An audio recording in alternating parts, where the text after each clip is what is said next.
Léonard est un trentenaire dépressif. Après une rupture avec sa fiancée, il est contraint de revenir habiter chez ses parents. Ces derniers, pour le détourner de ses tentatives de suicide récentes, le font travailler dans l'entreprise familiale et lui présentent la fille d'amis à eux, Sandra, du même âge et qui s'intéresse à sa personne. Mais au même moment, Léonard s'éprend et tombe sous le charme de Michelle, une nouvelle voisine. You live here, right? Yeah. Well, my parents do. I'm staying.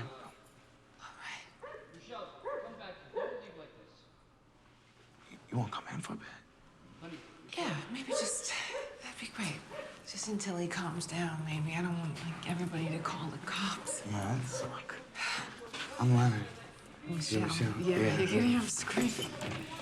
Two Lovers reprend des thématiques chères au cinéaste comme le poids du cadre familial et les dilemmes qui en découlent. Ici, Léonard doit choisir entre l'amour-raison et l'amour-passion. D'un côté, Sandra, brune, représente le choix raisonnable. Elle s'intéresse à lui, elle est issue de la même communauté ashkénaze, ses parents, elle, sont de potentiels futurs associés des parents de Léonard, bref, tout pousse à ce choix-là. Mais Léonard préfère d'abord suivre une pulsion de vie, un sentiment de passion représenté par l'inaccessible Michelle, blonde, au passé trouble et qui aime un autre homme, plus âgé et marié. Le réalisateur représente par ailleurs plusieurs types de pression familiale. Cet homme marié se laisse aussi guider partiellement par la raison. Il ne s'engage pas auprès de Michelle et fait de sa structure familiale son intérêt premier. Les relations dans le film reposent sur un équilibre ténu où le passage d'amour-raison vers amour-passion ou inversement déstabilise un ordre, crée un point de bascule et débloque le cours des événements.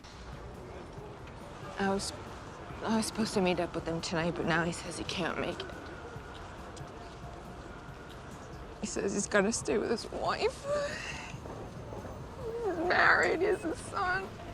Oh, fuck, I'm so fucking stupid. Don't say that. You're not stupid. You're not stupid. Don't say that.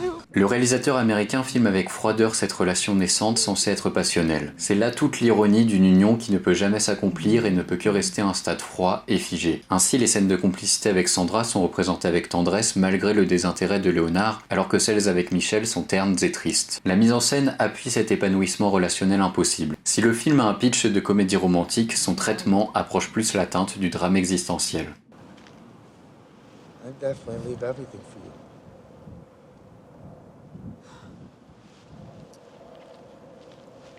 Lenny, you're very sweet, but I think if you knew me better, you wouldn't feel that way.